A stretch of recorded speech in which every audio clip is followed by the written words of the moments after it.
Welcome to Tanakh Talk. I'm your host, William Hall, broadcasting live from Kingsland, Texas, USA, with another episode of Rabbi Tovia Singers. Let's get biblical Q&A. Welcome back. Rabbi, how are you this wonderful day? Wow. It looks like I'm really yellow. Hey, what's up with that? I don't know. I got something to fix all of a sudden. So welcome back. Well, how am I doing, you asked? I ask, yes. How are you doing, sir? So let's think this all through. Okay. I'm in Israel. I'm not just in Israel. I'm in Jerusalem. Very nice. Not just in Jerusalem, but it's like 73 degrees outside. Not only that, everyone's walking around with a smile on their face. I'm doing fantastic. How are you doing? That's excellent to hear. Excellent to hear. And you look great as usual. Well, cool, man. Well, it's good to be back. Welcome back, everybody. Be sure to hit that like button. Start it off right, guys. Make sure you subscribe to the YouTube channel. Turn on notifications. If you click it, you'll have an option to do some or all. There's 3 options. Make sure you hit the all. Otherwise, you'll miss some of the things that happen as they go live. Same with Rabbi Singer's side as well. And I want to throw this out real quick again because a lot of people don't know about the one website that you have, toviasinger.tv. That is a really, really good. That's a really, really excellent resource. It's got pretty much every video thing you've ever done. As far as I know, is actually you can find it right there in nicely organized files. It's really cool. So without that, no further ado, we're going to kick off to, let me stop this music. It's probably playing in the background. And it sure was. Okay, so we're going to kick off with this first caller. You're live on there. Please tell us your name and where you're calling from. Hi, Rabbi Tovia, Singer, and William. I'm Kelly. I'm calling from West Virginia, and my question is about biblical Hebrew. I'm Jewish. My Christian friend and I were talking about the language, and she mentioned that the ancient biblical Hebrew was actually lost. I've not heard of this, and I just wonder if you could elaborate some and help us both to understand a little bit more. Okay, very good. You can ham now tune in for your answer, Rabbi. That's a good one. Yeah, a lot of tricky stuff there. We're doing this like what? It's not 8 years yet, right? No, it's coming up on 8 years, right? Something like that. Almost 8 years. And like each week, I'm like going, I don't think anyone's ever asked that question before. Right. That's a very good question. I'm going to change that. It's a very good question, but that's in quotation marks. Let me just give it to you straight. Christians have a problem, and that is if the Hebrew Bible in our hands is intact and the rabbis didn't corrupt it, rewrite it, then the church has an insurmountable problem, because none of the fulfillment citations, none of the references in the Jewish scriptures support the Christologies found all over, not just the Gospels, but throughout the entire Christian canon. And therefore, there have been Christians who have suggested that the Jews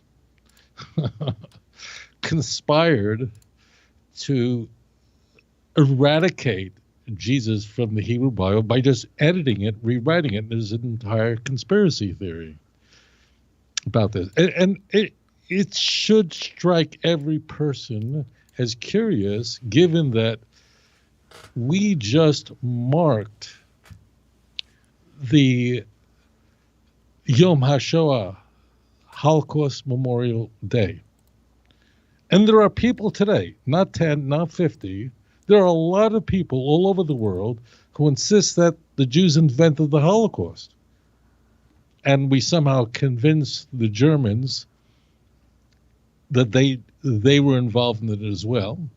We somehow convinced Nazis to say they participated in it, but they did it because they were ordered to do so. We convinced the world. So the idea that Jews are capable of conspiring, changing our text, changing our Bible, changing our history is not new. This is really very much a Christian idea. The Protocols of the Elders of Zion, which the Tsar Nikolai II, his secret police, concocted in the very early 20th century that Jews actually gather together and we figure out and plot out history, that the world is completely under our control. This didn't just happen 100 years ago.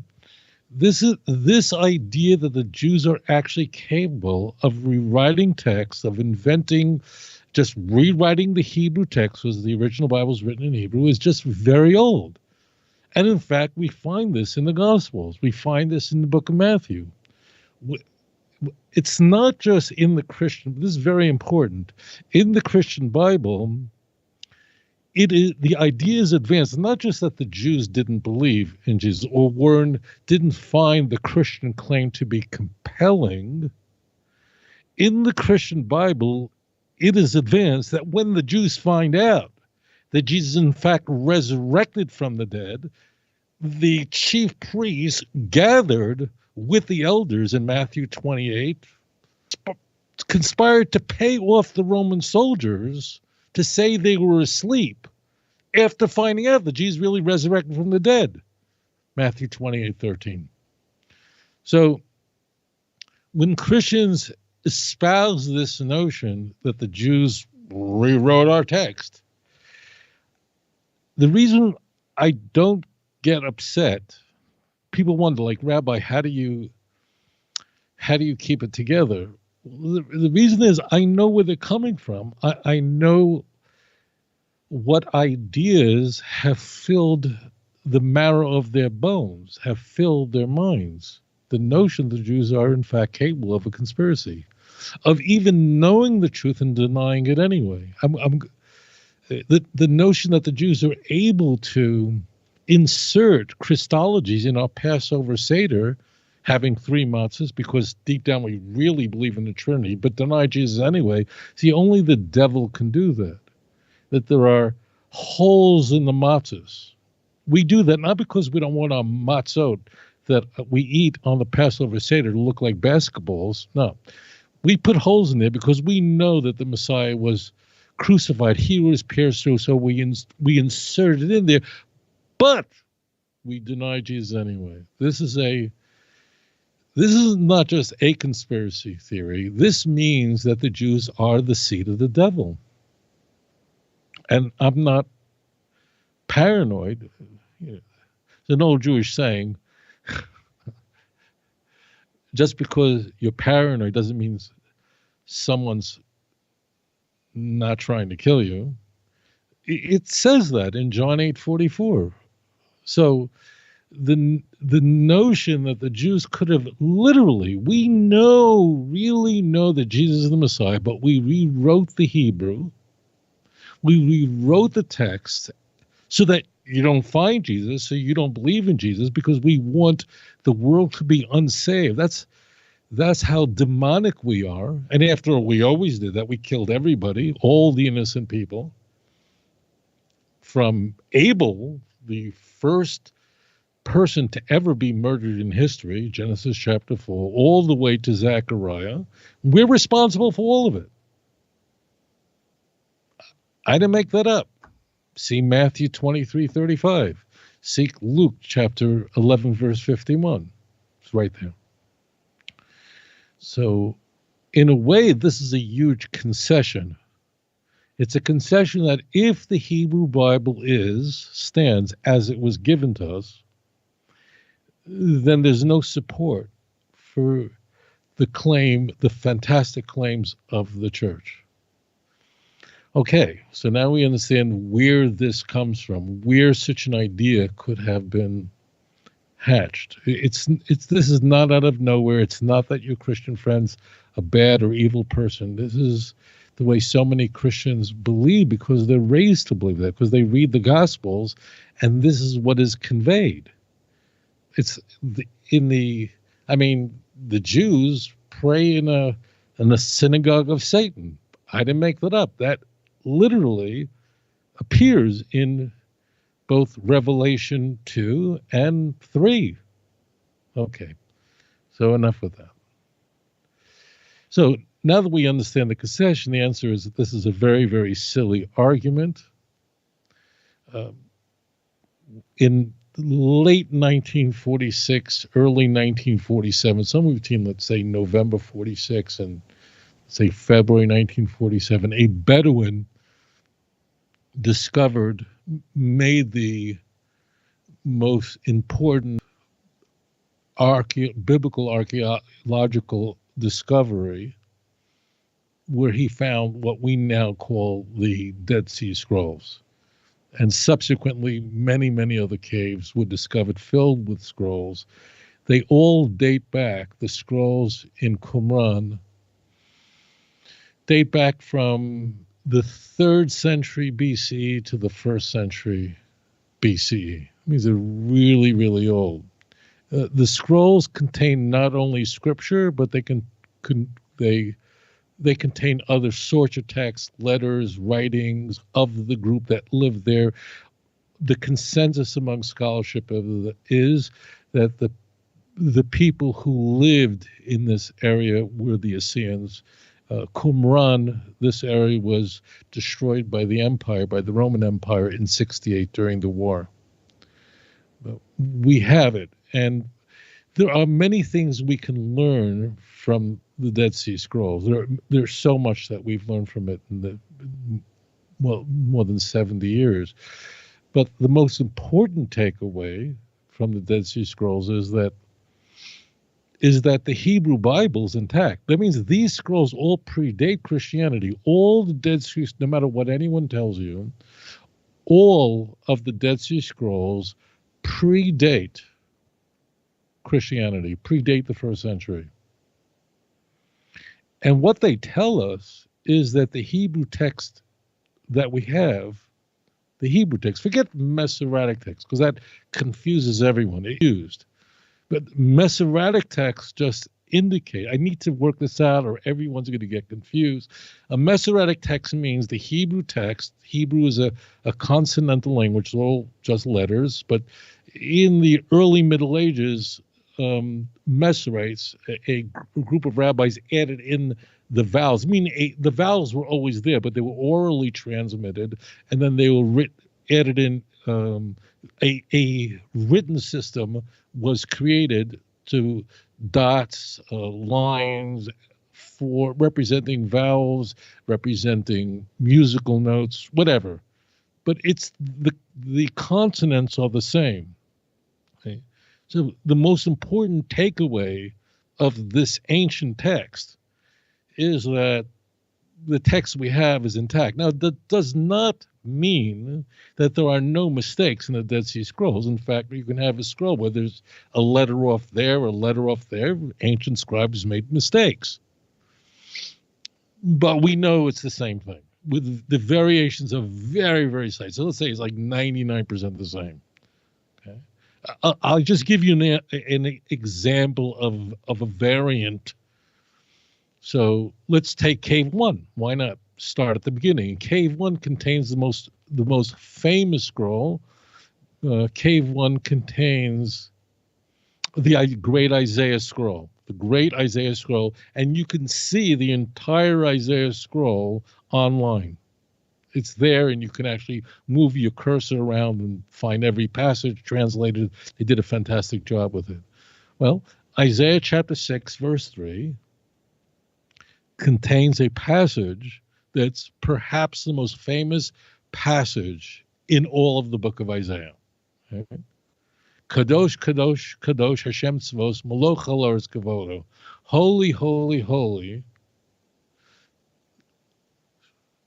The Lord's glory fills the whole world. Okay, the angels were saying this to each other. Okay, I have to back translate it. Whoever wrote the Great Isaiah Scroll made a mistake, and there are only 2 holies there. Okay, not 3. So that's the kind of thing you might find. And moreover, you might find, like, you have multiple scrolls of Isaiah, and sometimes in the Dead Sea Scrolls, there's just a mistake a scribe made because they don't agree with each other, but on very, very, very minor points. Very minor points. And in fact, we also see in the Dead Sea Scrolls, I don't want to go off on this too long, that there were corrections, which means they're writing in a desert. The Dead Sea area is a desert. It rains very infrequently there. We see corrections where erasures were made and correct because scribes went over text, and it's all handwritten, and it's not like they, today they actually have computers that scan Torah scrolls to make sure they're perfect. So this is all, it's a conspiracy theory. It's not true. And moreover, we have Bibles that are even older than this. We have the Ketef Hinnom scrolls. They're not very large, but this dates back a half a millennium older than Dead Sea Scrolls. These are silver scrolls found right outside the old city of Jerusalem that contain Numbers chapter 6, the few passages that are really iconic and important, and that's the Aaronic benediction. That dates back to the First Temple period. We have it. So the claim that the rabbis somehow changed Tanakh, I mean, there were in the old days, meaning prior to the discovery of Dead Sea Scrolls, this was a claim made by the church very often, that the Jews just took, actually Isaiah 7:14 had the word virgin in it, but the rabbis changed it to Basula because they don't want you to believe in Jesus. And again, one of the things that we find a striking feature in the Gospels is that the Jews are capable of doing this. They're capable of conspiring to deny Jesus. I mean, the Jews are extremely prominent in the Gospels. When I say extremely prominent, they are everywhere. For those of you who've never read it, right from the get-go to the very end, the Jews are everywhere. Okay? And in every story, we come off really poorly. We don't do well. Even in chapters where you would not expect us to be characterized poorly, like Jesus healing we are told in the book of John that Jesus healed a man who was blind from birth in John chapter 9. You don't need to read it. You could take my word for it, or you can read it for yourself. If you read John chapter 9 for yourself, the big takeaway is not like, whoa, the Messiah healed a man who was blind from birth. The big takeaway is the Jews conspired to throw everybody out of the synagogue and be able to prevent that story from getting out and from oppressing him and his family. I mean, it's just everywhere. So, no, the Jewish people did not change the text. The Christian Bible does make the claim repeatedly that if you look in the Bible, Jesus there, in Luke 24:44, it is stated explicitly that Jesus is spoken of in the Torah, in the prophets and Psalms, which means the Ketuvim, explicitly in 2 Timothy 3:16. When 2 Timothy 3:16 speaks about Scripture, Paul is talking about the Jewish Bible. Okay? In John chapter 5, verse 46, if you would have believed in Moses, you would have believed in me because he wrote about me. Okay? So that's saying that, oh, you don't have the original text, but if you have they're saying, look at your Bible, Jesus is there. And when everyone looks at their Bible, Jesus is not there. Okay? So I understand where this is coming from. And frankly, if I was raised in a Christian home and my mind was filled up with these ideas that Jews are capable of a mass conspiracy and therefore are demonic, are sinister, are responsible for the work of Satan. We even find this in the oldest canonical texts that survives, 1 Thessalonians 2:14 through 16, that the Jews are responsible for killing Jesus. They want to prevent the Gentiles from learning about Jesus. It's explicitly there.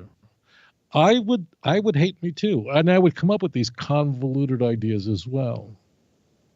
So it's in the text. And the only thing that has changed is the font that is used for the Hebrew language. Meaning, the classic Hebrew font that you see in a scroll, in a Torah scroll used in any synagogue, in the Dead Sea Scrolls, is what's called Ksav Ashurit. Okay, that's the name. Now there is a disagreement of why it's called Ksav. The writing of Ashurit. What does that mean? Why? So there are some that believes it's Assyrian, an Assyrian font, just the font. The letters are the same, or it's a unambiguous reference to Ashur, who did not participate in the sin of building the Tower of Babel, going back to Genesis chapter 10. Okay, but that's not germane of where that term comes from. And this font that is used around the world dates back to the time of Ezra. Ezra lived 2,500 years ago. Ezra lived during the building of the Second Temple period. Actually, Ezra was born at the very end of the First Temple period. We know that because his father Saruya was murdered by the Babylonian Empire just so you know that, I'm just going to give you this information. So Ezra lived, means we know his father was murdered when the First Temple was destroyed. So even he was conceived the day he lived 2,500 years ago into the Second Temple period. He emerges in the beginning of the Second Temple period as the greatest Torah giant among the Jewish people, the Jewish leader, the great luminary. Okay, and it is Ezra that introduces that font. Now, why is a very cool question, but that's not germane to this. So prior to Ezra, means during the First Temple period, there was a different font. And be very careful with this, or you're going to get into huge trouble. This is not Paleo-Hebrew. Forget all that stuff. Okay? There's no Bible written Paleo. Forget that. You're going to get that in your head forget all that. But the font that was used during the First Temple period was Ksav Ivrit. That's what King David would have used. Okay, and that font has fell completely out of use. But that's only a font. That means the same letter. Just the question is, what's the shape of the letter? Okay. Now, I don't want to give a whole speech on we have today a cursive writing or block. Doesn't make a difference. So we have Hebrew Bibles all over the world, right? From London to Yemen, from Melbourne to New York to everywhere. And our Torah scrolls are the same, with one letter difference. With the Yemenite Torah scroll, it's the same thing. I mean, that's what's very striking, and that's what we would expect. I mean, if this is the word of God, we would have expected that God would have preserved it, and he did. And we use the Torah as a guide. And when we look at the Hebrew Bible and study it very carefully, we're able to use that as a measuring tool to know about the God of Israel and the instructions that he had for us. Let us pray that soon all the nations of the world will look to the Torah alone as a source of edification and turn to HaKadosh Baruch Hu, and all the nations will speak in a Safa Brura, a pure speech. Zephaniah chapter 3, verse 9. For when that happens, that will bring the coming of the true Messiah, B'mheira B'yameinu, quickly in our time. Thank you for your question. I mean, that was awesome. All right, we'll move on to the next caller. Caller, you are live on the air. Please tell us your name, where you're calling from. Hi, this is Van from Cincinnati, Ohio, USA. Van, welcome back. Thanks. I have a question related to Daniel and Isaiah. My understanding is that some people consider Daniel to be a forgery. It was written by at least two people, maybe 200 to 300 years apart, and earlier prophecies that appear in Daniel are correct because they're not really prophecies. It's actual factual history that occurred hundreds of years earlier, and later prophecies turn out to be wrong because they are indeed, well, prophecies or fake prophecies, and the person didn't know what he was talking about. And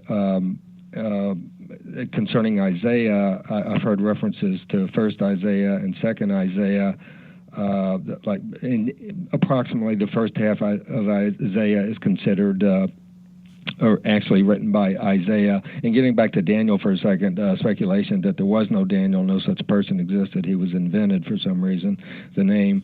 And approximately the second half of Isaiah was written by somebody else. Speculation that in the old, thousands of years ago, people would use somebody else's name who was famous just to get his own ideas across and be taken more seriously. So the rabbi may have discussed this issue in videos before. I haven't seen them, so I thought I'd give Rabbi a chance to educate the rest of us now listening today. Yeah, that's good. Actually, I don't ever remember discussing these topics, actually, so that's a good one, man. Thank you. Go ahead and hang up now and tune in for your answer, okay? Okay, thank you. Yes, sir. Bye-bye. All right, man. That's a great question. That's a very, very thoughtful question. So, as it turns out, it depends on what your worldview is, specifically as it relates to the Hebrew Bible, to the Jewish scriptures. If you believe that the Hebrew scriptures are not divinely inspired and that God had with these texts and their origins are completely human, you then, if that's your worldview,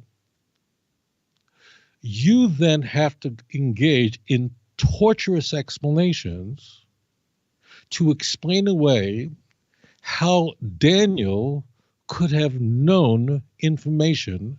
If Daniel lived during the Babylonian Empire, how would he know about the Greek Empire?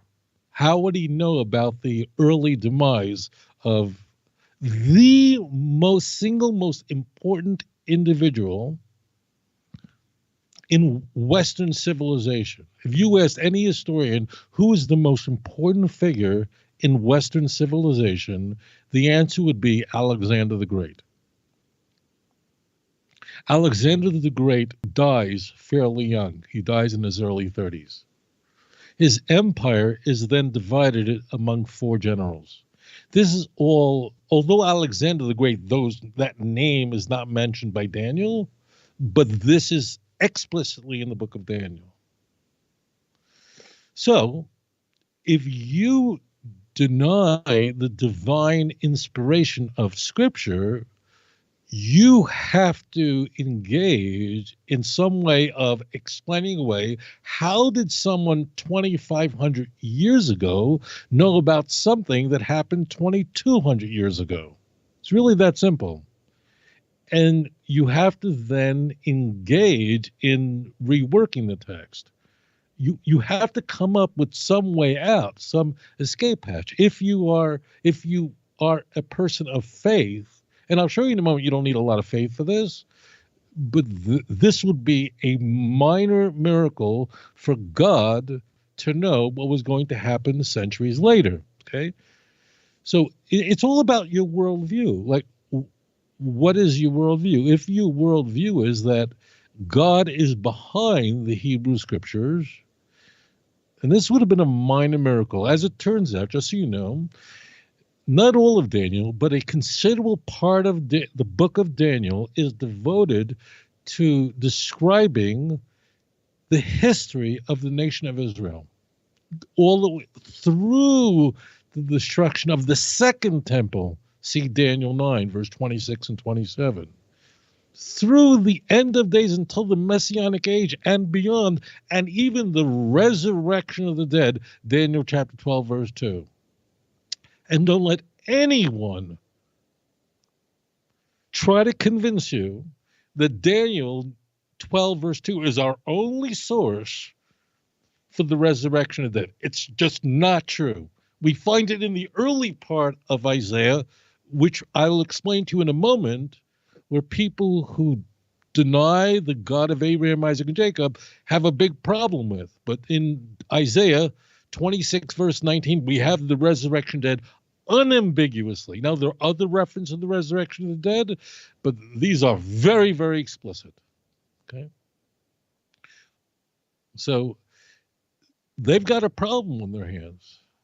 And the problem is that the way people look at the Bible has changed dramatically in the 18th and 19th century because of something that happened in the 16th century. The bloodiest religious war in human history occurred in the first half of the 17th century. In 1618, Christians, Catholics, Protestants went to war with each other. And that war lasted for 30 years. It is therefore called the 30-Year War. Ended in 1648. By the time it was done, 8 million people were dead. The Holy Roman Empire was eviscerated. Germany was eviscerated, destroyed. And this had an enormous impact on the way people viewed religion, and it wasn't good. That's why all of this kind of doubting and rethinking and reevaluating, that's the Enlightenment, which in many ways is a good thing, but there's other side to it. This is not just, an accident. You can imagine if it within a religion means within Christianity. As I'm saying this, I'm thinking of Matthew 10, where Jesus says, I didn't come to bring peace on earth but the sword. Wow, that really came true. I mean, there is no religion in history that brought so much bloodshed as the church. If there's any prophecy in the New Testament that can be born out of, then it would be Matthew 10. I didn't come to bring peace, but the sword to set families against each other. A man's enemies should be those of their own household. This is exactly what the Messiah is not supposed to do. The Messiah is supposed to bring peace to the world. See Zechariah chapter 9, verse 10. Not just verse 9, my fellow Christians, but please read Zechariah 9:10. See, read, inhale the first 5 passages of Isaiah chapter 2. Read Isaiah chapter 11, and you'll realize that there's no relationship between the teachings of the Hebrew Bible and what does Christianity teach. They're just unrelated. But I don't want to go off the rails here, because now we need to address your question. Daniel, as I said, poses an enormous problem to those who do not believe that Daniel is a divinely inspired work.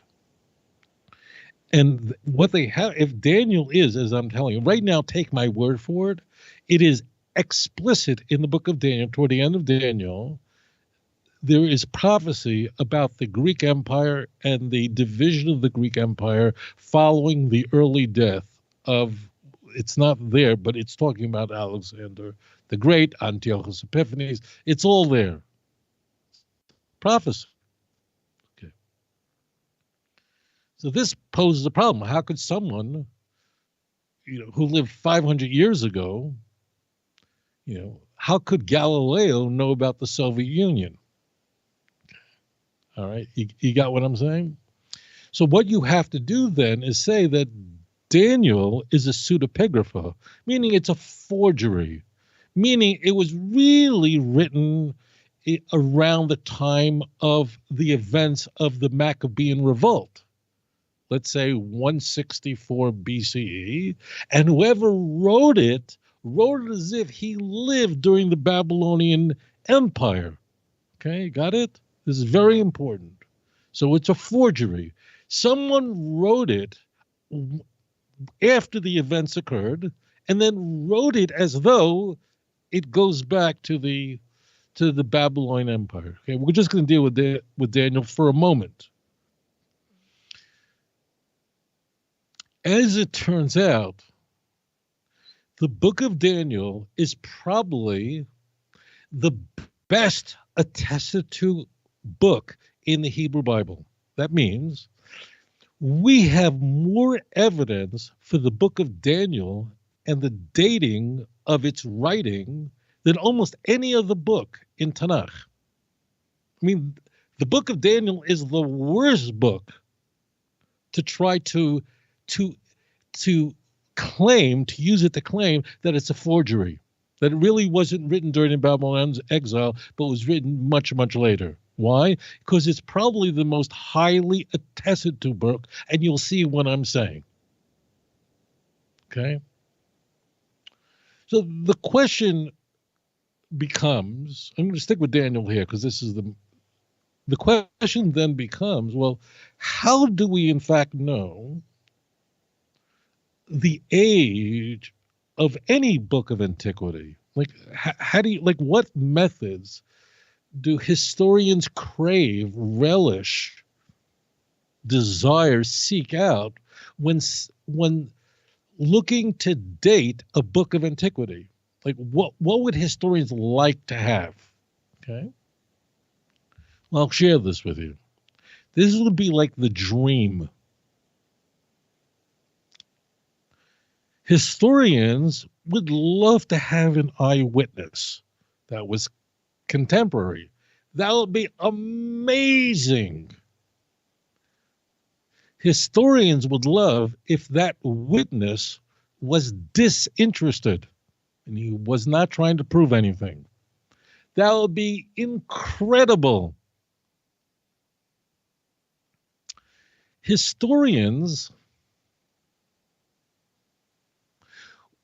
are looking at the text and are concerned with what was on the mind of the writer.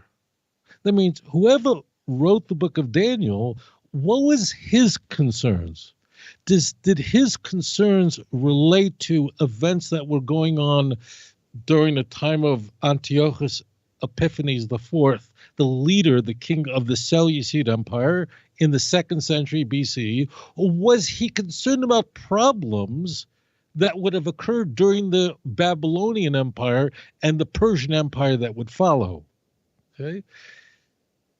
Okay.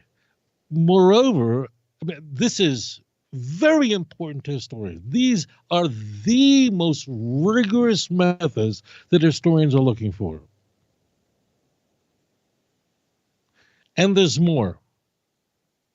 I'm gonna just see if we can parse this all out. Eyewitness account of Daniel. Now, as it turns out, it is unusual, it is rare for an author of one book of the Hebrew Scriptures to refer to the author of another book in the Hebrew Scriptures. It happens, it's just unusual. Okay? Except, of course, for the 5 books of Moses, that would, of course, as you would expect, to be found all over the place. But it's just unusual. If I ask you, name when the book of Chronicles was authored by Ezra, when he mentions Isaiah. Well, if you really knew your stuff, you would tell me 2 Chronicles chapter 26.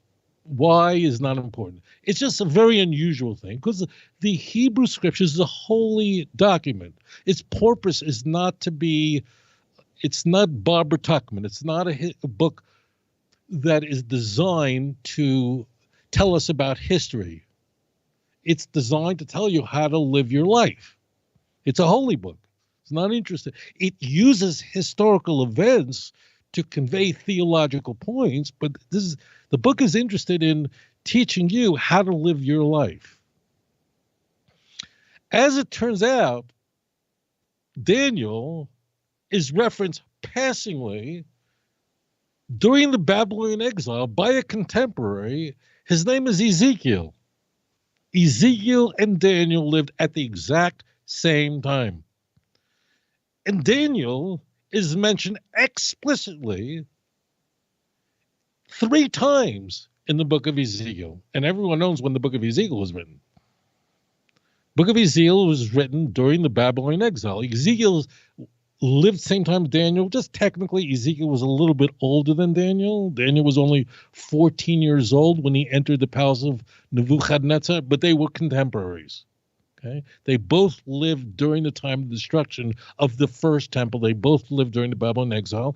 And Daniel, when Daniel is mentioned by Ezekiel in 14 and 28, chapter 14 and 28, it's only passingly. Daniel is noted in the book of Daniel for his wisdom and understanding. He was a prodigy. He was a genius. And in fact, in the book of Daniel, it is recorded that he taught the Babylonians about times and wisdom and so on. I'm not going into that because I don't want to go off the rails. The key is that Ezekiel, when mocking the king of Tyre, just goes, and you think you're as wise as Daniel? That means he's like not interested. That means it is known to everyone who Daniel is. That's 2,500 years ago. So if in fact Daniel is a forgery and Ezekiel's writing 2,500 years ago to someone else who is criticized heavily, and he says, do you think you're as wise as Daniel? And Daniel is not going to live for another 300 years. Like, what the heck is going on? And the point in Ezekiel is not at all to talk about Daniel, to prove it. It's passingly. He's not trying to make a point. Daniel is one of the most well-known people in that period of time. Like, it's just mentioned as though you have to know who he is. It's Lahavdil, Elon Musk. I mean, everybody knows it. You don't have to explain that he's the richest guy in the world who just bought Twitter. Lahavdil, God forgive me for, but you understand? Everybody knows. No explanation necessary.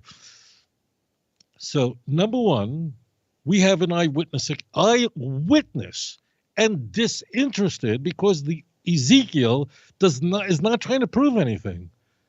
Daniel's brought up passingly. He's never the point when he's raised 3 times in 2 chapters. And I'll say this to you, that when you read a book written by Christian scholars, and they just say, agavurcha, meaning just passively, that Daniel was a forgery, it's a pseudepigraph, we all know it was written during the 2nd century BCE. They don't mention this. And that's where my problem is. These are good questions. The secular world is asking very good questions that deserve answers, but I believe it is not correct. There's something wrong when you have a secular academic world that just doesn't teach this. That means this would never happen in the hard sciences. Never. And if you're studying the hard sciences and there are 2 theories or 3 theories, and no one has a dog in it, they'll just say, well, these are the theories of why. Let me use history as an example. The fall of the Roman Empire, the date usually 476. Okay. Well, what does that mean that the empire fell? When we talk about the fall of the Roman Empire, we're talking about the Western Empire. So the Roman Empire falls in the 5th century. Okay. As the result of, we're not even sure, as the result of Germanic tribes, did the Roman Empire just commit suicide by accident? Was it something catastrophic? If you were living in 477, would you have known that the empire fell? This is hotly debated by historians, mainstream historians. And if you're studying this, which you would in college, you would in high school, studying history, this is enormously important. The Roman Empire falls, right? Your teacher, your professor is going to present to you without flinching the different theories on what historians believe, what was the cause of the fall of the Roman Empire, and what did it even mean that it fell.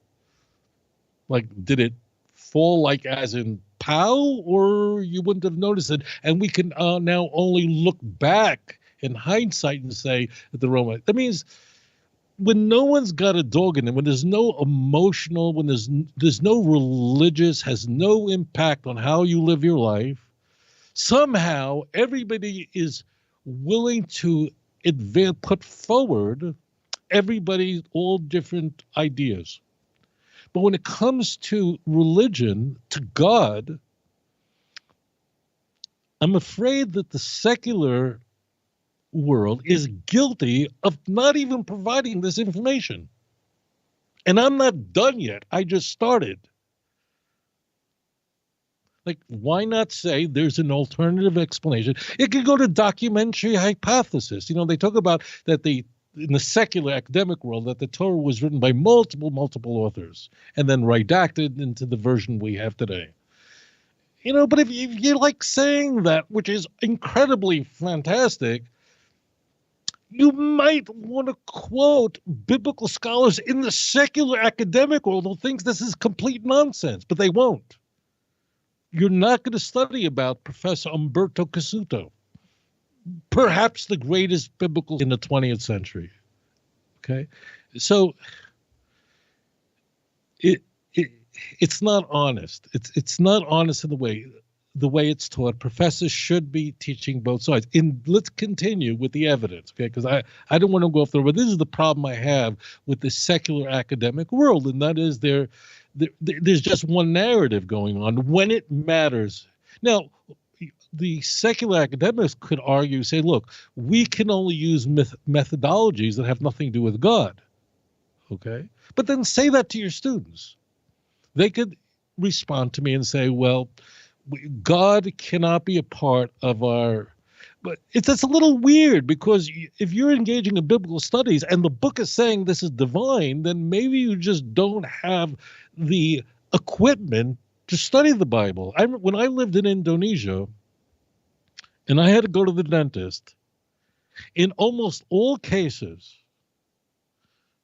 Indonesia, a wonderful country, nothing negative, but when I went to the dentist in Indonesia, in Jakarta, which is the capital, every dentist that I ever went to did not have an X-ray machine. So what was necessary was that he would send me to the hospital where they took X-rays of my teeth, because the hospital had the machinery, which if you're in the United States, your dentist has that machinery, okay? But now, there may be dentists in Jakarta that have X-ray machines, and I didn't know about it, okay? But all the dentists, they were great. They were fabulous. They just did not have X-ray machines, okay? And they recognized they didn't have X-ray machines. And they would send you to the hospital. You'd have your teeth X-ray. You then bring that X-ray back to the dentist, and then he could read it, and he could fill the cavity, do whatever was necessary. Just say, if you're in the academic world, say that we lack the tool because this is a secular, academic environment, and we lack the tools to measure divine authorship. But that's not what's going on. This is not how this is presented. I want to keep going. So now, it's not that the professors are evil or that the students who are coming out of the academic world studying biblical studies are. This is just the way they're taught, and that's just how it goes. But the bias is very pronounced. It's an echo chamber. Information is withheld. It's like, getting news information from the TASS agency during the Soviet Empire, during the Soviet Union. It just, you're not going to get the whole thing. They're going to say we don't have the tools. But what I'm doing is, what I want to do in answering your question is use the tools, the rigorous tools that the academic world would use for any other kind of work of antiquity to identify its age. I mean, how do we know when the proto-gospel of James was written? There are ways. Not going into what it is, why it is, it's an ancient book. Didn't make it into account, but it's very, very important. Another method that's extremely important, highly rigorous, is what was the concern of the author? I mean, what was Daniel, whoever wrote Daniel 9, what was he worried about? I'm taking that as an example because it's very famous. Like, what was he worried about? Was he worried about something that would concern him during the Seleucid Empire or during the Persian Empire, during the collapse of the Babylonian Empire? It's really important because the academic world uses that as a very rigorous method to identify the date, age, authenticity of books of antiquity. I mean, why do scholars dismiss the notion that the pastoral epistles in the New Testament were not written by Paul? That Second Thessalonians wasn't written by Paul. Well, this is not one reason, but the big one is a very important methodology is like, what was the author concerned about? Okay, just take my word for it. This is all right. As it turns out, Daniel 9 begins with the prophet, with the writer, whoever he is deeply concerned because the Jews are not returning back to the land of Israel after the fall of the Babylonian Empire. He is crying. The author of Daniel 9, who we're told is Daniel, is crying, praying to God. Why? And he says why. I cannot understand the calculations of the book of Jeremiah. He is referring to Jeremiah chapter 25, verse 12, and 29, verse 10, and those two passages seem at first and second glance to be referring to the same period of 70 years. And whereas Jeremiah 25, verse 12 explicitly refers to the fall of the Babylonian Empire after 70 years, 29, verse 10, also referring to a 70-year period, refers to the fulfillment of my word that the Jews return back to the land. And Daniel is saying there and going, what's happening? The Babylonian Empire just fell. Darius the Mede is now king, which means the Persian Empire has now rose. That means the Babylonian Empire is now collapsed. He's going, what's going on? The Jews aren't returning. And he's going, oh my Lord, this means only one possible thing. That the curse in the law he's referring to, Leviticus chapter 26, verse 18, has been employed. What does that mean, Rabbi? God says in Leviticus chapter 26, blessing and the curses, it's the teichacha, that if you continue to sin, I will multiply your punishment 7 times. Perhaps the punishment of a 70-year exile is multiplied by 7 times, and therefore it's a 490-year exile rather than 70. Now, why would this, listen up, my dear brothers and sisters, kindlech, children who are born from above, not from below. Why would somebody living during the Seleucid Empire, meaning during the Greek Empire, be concerned about the Jews not returning back to the land of Israel after the fall of the Babylonian Empire 300 years earlier? Does that make sense to anyone? Now, I'm just talking to you. It's like you and me.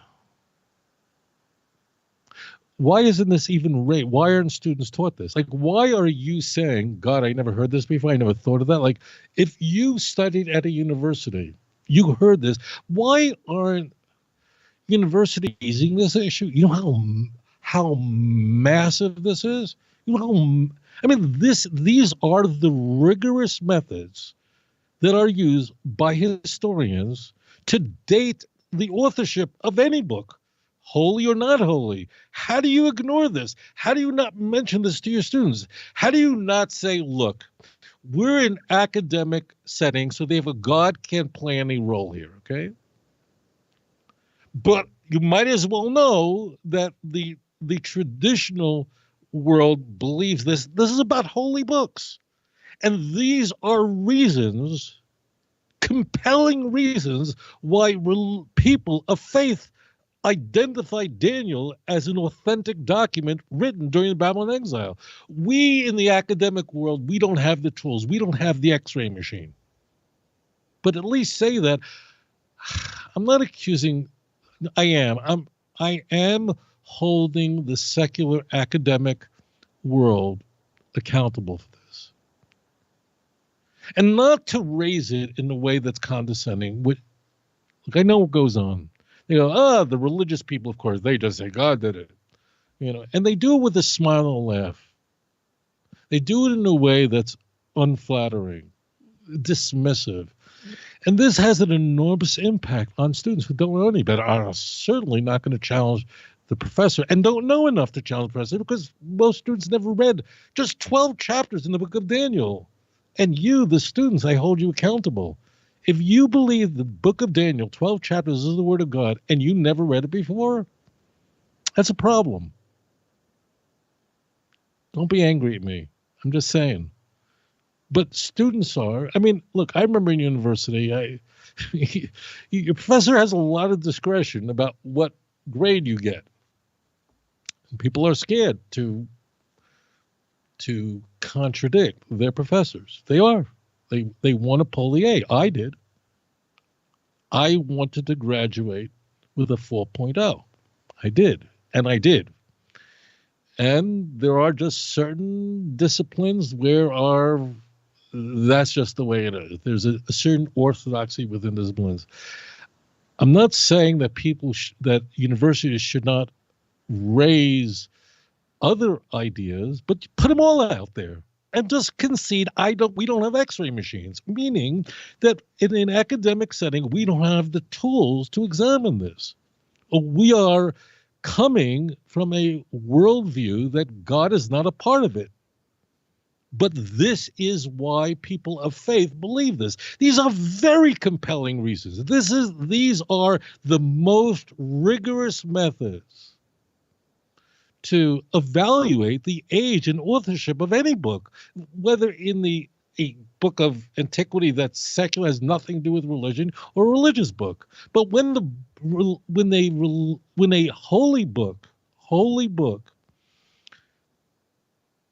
when it's a holy book, then that has to be taken into account. I mean, if it's lahavdil, the New York Times, okay, so the New York Times doesn't claim to be the Word of God, but the book does claim to be the Word of God, which means in that you can't have an external criticism. Internally, that would work. Okay? I'm just going to focus on the book of Daniel now, or else we'll take up an hour. I can go into much more. I'll give you. There's one other piece of this that's vital, and I'm give you this example of Daniel. One caveat that must be said, just so you know, I didn't mention it, the book of Daniel is authored by two authors during the Babylonian exile. Meaning, I'm not going into why, and if someone else wants to ask me why, I'll go into it. The first 6 chapters of the book of Daniel is written about Daniel in the third person. The last 6 chapters of the book of Daniel is writing in the first person.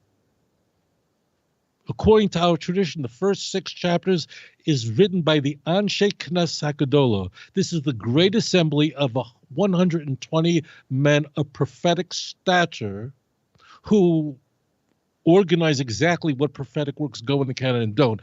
I don't want to go far thing here, but just so you know, the first 6 chapters of the book of Daniel are written about Daniel in the third person, and then Daniel is writing the last 6 chapters in the first person, me. That means from Daniel 7 through 12. Don't get involved in the Aramaic and Hebrew part, because it's a different thing. If you'll ask me why, we need to stay focused. I can't go off the rails here, okay? The third reason we know that Daniel is not a pseudepigrapha is monumental. We have another witness, an astounding witness, and that is we have a witness, an author who is writing during the 2nd century BCE at the time of Antiochus Epiphanes IV, at the time of the defeat of the Seleucid Empire by the Maccabees. And that is the author of First Maccabees. Okay? The first book of Maccabees is not part of the Jewish canon. It's not part of Tanakh. That means, for whatever reason, it is not the Word of God. I'm not Now I'm not going into why it's not, but it is very valuable as a historical document. It's just not part of the Tanakh. It was not divinely inspired. But what is really important here is that the Book of Maccabees, if you can look up any source on this, the Book of Maccabees is a complete consensus, was written during the 2nd century BCE. Okay, it was originally written in a biblical Hebrew. We don't have that Hebrew any longer. It only survives through the Septuagint. Okay, it only survives through a Greek translation. Okay, but whatever I'm telling you right now, this is a consensus. If you just look up First Maccabees and just authorship, okay, this is what's most important. Listen carefully, like you've never listened in your life. The Book of Maccabees is written, talking about the first book of Maccabees, is written at the same time when secular historians, when the secular world says that the book of Daniel was being invented. That's the key part, okay? So the book of First Maccabees is authored, according to everybody, so old that it was written at the time of Hanukkah. Whoever wrote it put it pen to parchment at the time of when the Maccabees defeated the Seleucid Empire, which means at the time when Daniel allegedly that means whoever really wrote the book of Daniel, according to the secular world, wrote the book of Daniel. And why is this important? You got it? So we have another eyewitness. Well, why is this germane? Well, you can go online. The copyright is over. You can go online and look up the book of Maccabees right now. You just go on your browser and just pull up First Maccabees. And I would direct you to First Maccabees chapter 2, verse 55 through 60. Just do it. Take a deep breath first. Take a deep breath first before you do it. Okay, so this is very important. This book that I'm directing you to, and I didn't crawl into your computers and put it in there. I did not. A book that is written during a time when the secular world says that the real writer of the book of Daniel, who forged it, lived. First Maccabees, chapter 2, verse 55 through 60, the author of First Maccabees is recounting throughout history when God delivered the Jewish people and what he's doing. So you know the context. The context is that there's a miracle going on now. The family, the Maccabees, God delivered the Jewish people once again, as he did in antiquity. And the author then goes through antiquity, times in the past when God delivered the Jewish people, and the author is interested in conveying that now God is doing the same thing. And I think you know where this is going. So, as you can imagine, in First Maccabees, chapter 2, verse 55 through 60, the text recalls the Exodus and the miracles that occurred, the multiple miracles that occurred when God delivered the children of Israel from Egypt, from Pharaoh. When God delivered our people throughout history, and we just recounts events after events after events in the past when the children of Israel were delivered, and you probably guessed it by now, and God delivered those who were thrown into a fiery furnace, and Daniel, who was thrown into a pit with ravenous lions, and God delivered him too. And now it's happening again. What the heck is going on? Why would the author of the book of First Maccabees recount the miracles that are found in the book of Daniel as miracles of the past if it didn't even happen yet, if it was just invented? Got it? This, if you grasp what I just said, this will blow your mind away. So that means we have eyewitness at the time of the Babylonian exile, Ezekiel. We have eyewitness at the time when the academic world says Daniel was invented, meaning 2nd century BCE. Everyone agrees. This is a consensus. And we have the method, and I just gave you one example, Daniel, of what concern of the author. So there you have it. There's just a response to Daniel, because that's the book that's hit the most. I mean, look, when it comes to Isaiah, we'd be up for hours, but I mean, if the secular academic world wants to concede that the first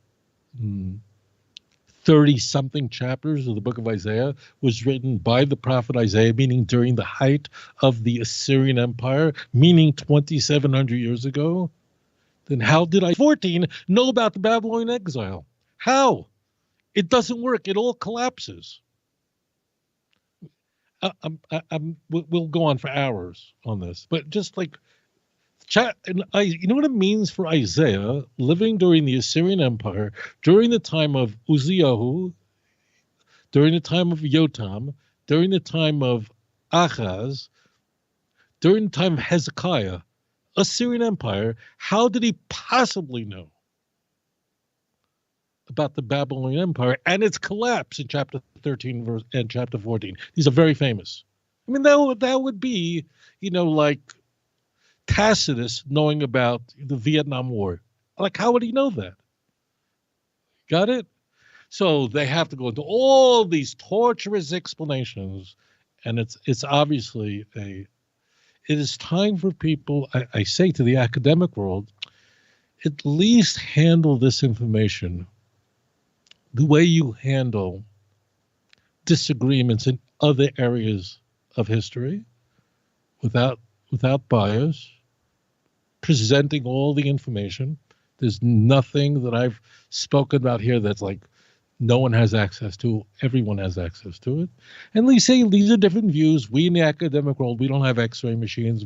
God can't be a part. Say it, because students are leaving their faith, are leaving their trust in the God of Abraham, Isaac, and Jacob because of what's being taught. The consequences are staggering. And I would encourage the academic world to present the information in a way that, at least present information the way you do in other areas of important history. So there's Daniel as an example. I gave you a little bit of Isaiah. I didn't want to overdo it. Thank you very much for your question. Please, I say it to you, please prayerfully consider what you've just studied with me. Thank you for your question. Very good. Very good. Okay, we'll move on to the next caller. Callers is very important. I actually lost a caller a few minutes ago that was on hold for like 30 minutes, and they literally just before this last call hung up like a minute and a half before we was able to take the next one. We've got 3 callers on hold now. So, caller, you're live on the air. Please tell us your name, where you're calling from. Me? Yes, you are live on the air. Oh, man, no way. Sorry, long-time listener. Thank you, guys. Welcome. I wish I had a better question, but this contradiction has been kind of bothering me, and I can't. It's from 1 Chronicles 19:18 and 2 Samuel 10:18. It's how many Arameans David killed. It's in 1 Chronicles 19:18. It said David killed 7,000 Aramean charioteers and 40,000 footmen. And in 2 Samuel 10:18, it mentions David killed 700 Aramean charioteers and 40,000 horsemen. The 40,000 horsemen footmen, I don't really think it's much of a contradiction because, I mean, maybe they were on foot when they were killed or something. I don't know. But the 7,000 and 700 charioteers, like, I was just wondering what's the explanation of that? Let's go. Hey, what was your name? Oh, Derek. Derek, where are you calling from? Moses Lake, Washington. Oh, cool. Very cool. Yeah. All right. Well, thank you. Thank you, guys. Question. Thank you, Randy, so much. I listened to you for years. Thank you guys so much. Very good. Go ahead and hang up now and tune in for your answer, okay? Thank you so much. Okay. Okay, bye. Right, bye. Contradictions in the Tanakh. There we go. That's a good one. Right. So first, I'm going to give you the algorithm to insert.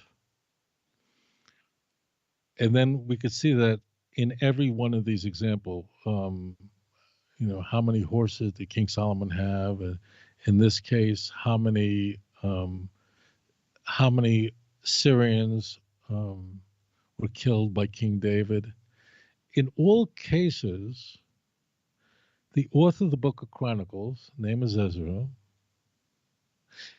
is interested in illustrating the strength of the Davidic dynasty, and the author of either Samuel or Kings is interested in criticizing the Davidic dynasty. This is very important. So this is not the only one. There are many such differences between. We're just going to now put Samuel Kings together because the author of Samuel Kings has an agenda. The agenda is to criticize the Davidic house because not the only thing, but one of the most important things that the author of different authors, the book of Kings was written by Jeremiah, the book of Samuel was written by multiple authors, okay? But it was the same agenda. So we're going to go now, Samuel/Kings was written during the First Temple period. The audience, these authors wanted them to know how every sin, iniquity of the Davidic house and the predecessor, the house of Saul. In essence, I'm going to rephrase this one time. What I'm telling you now is is the axiom of all of this. Samuel/Kings wants you, the reader, to know why the first temple was destroyed, why there was trouble and why it was destroyed. Okay, there are many authors here, but that was their shared agenda. And therefore, in every case, wait, one more moment. The author of the book of Chronicles is not writing during the First Temple period. The author of the book of Chronicles is written at the very beginning of the Second Temple period. The author of the book of Chronicles is Ezra. First and Second Chronicles is just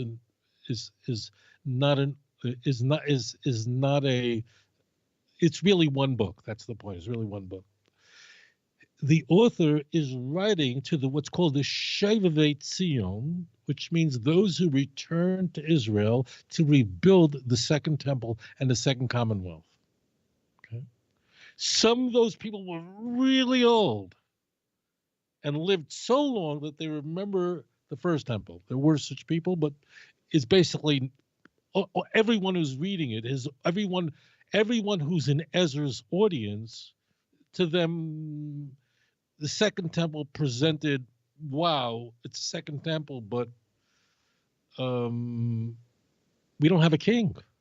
There was no king over the Jewish people, a godly, that means a king appointed by God. There was none during the Second Temple. There were people who usurped that title, Herod, the Maccabees, but that's not from God, okay? The Davidic kingship had already ended. There were no Davidic kings during the Second Temple period, none at all. The last Davidic king was Zerubbabel, who was the last king during the First Empire. And as you can imagine, people were like, what about the Davidic dynasty? Is that it? Is it done?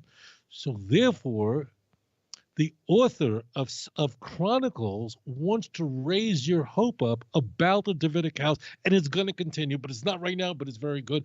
Therefore, when speaking about King David as an example, so if King David had killed thousands or hundreds, so let's say you had a group of soldiers, or you had a certain elite force of soldiers. That means these are not just regular soldiers, but these are commandos.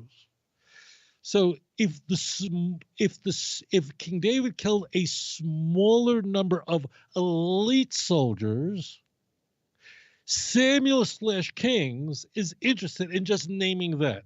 Is only interested in naming hundreds. Why? Because the Samuel Kings is interested in recording the weakness of the Davidic dynasty. And let me just show this to you in people ask about contradictions, and whenever they ask about contradictions, I always go, there are much bigger contradictions than this.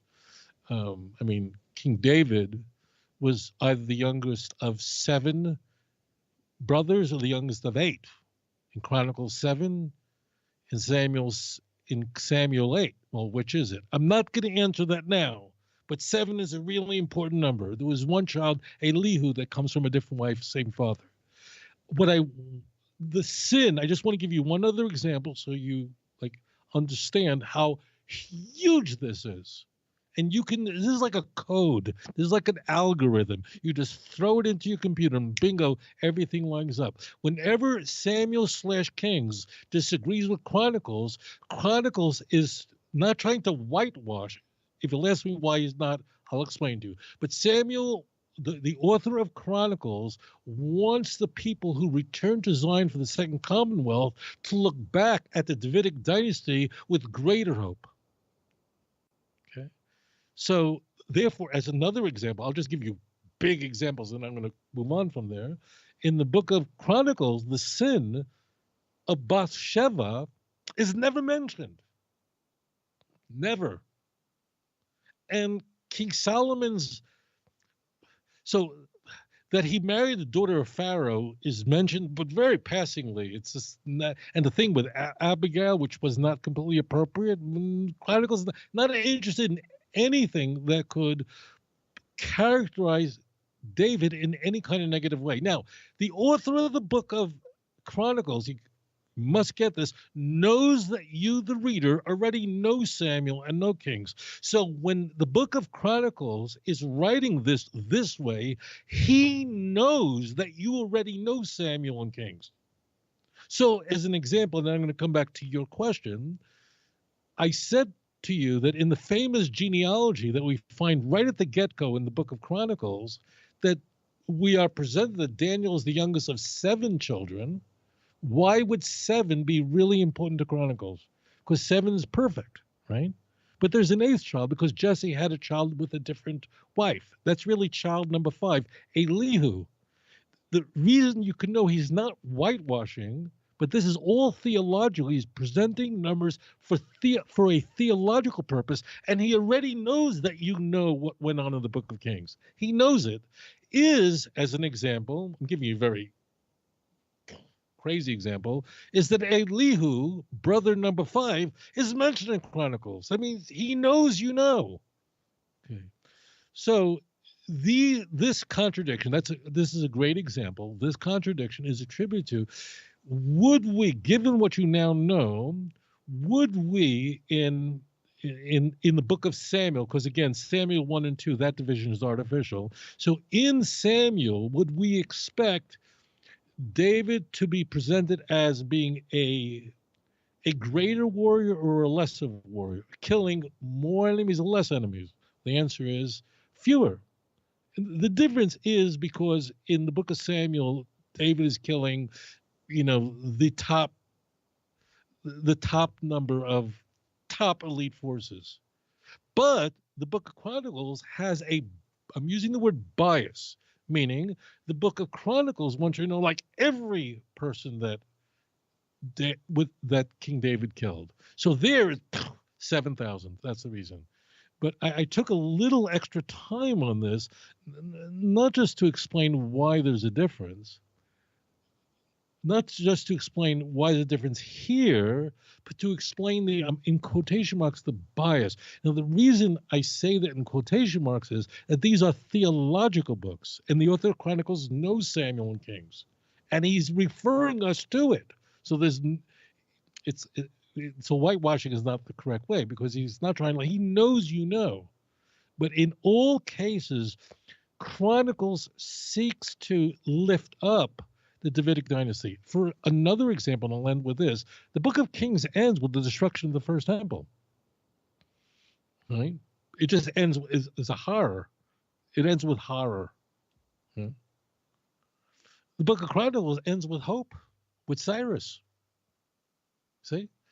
All right, so if you take that algorithm, that code, and then you plug that into any disagreement between Samuel/Kings versus Chronicles, you'll always find that that's why Chronicles is in the part of Tanakh called the Ketuvim, the writings, because it's using numbers theologically, and it presupposes that you read the earlier books of the Bible, and the purpose of the Book of Chronicles is to convey to you there is hope, and the Davidic dynasty will continue until the Messianic age.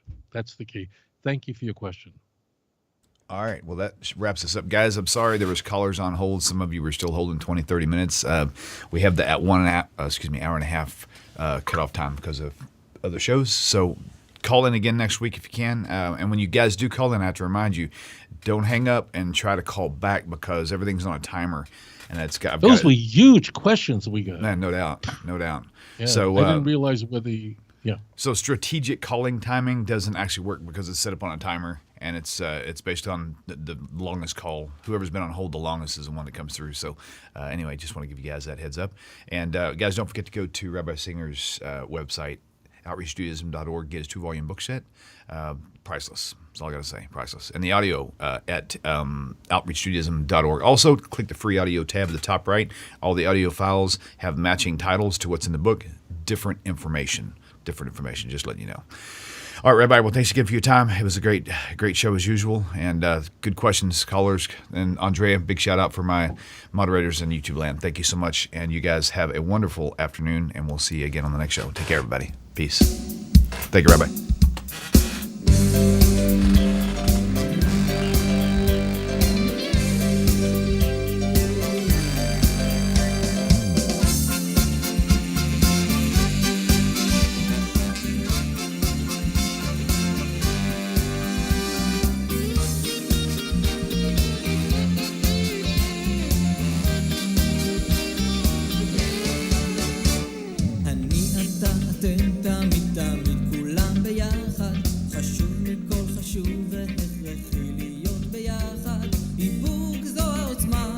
ויתור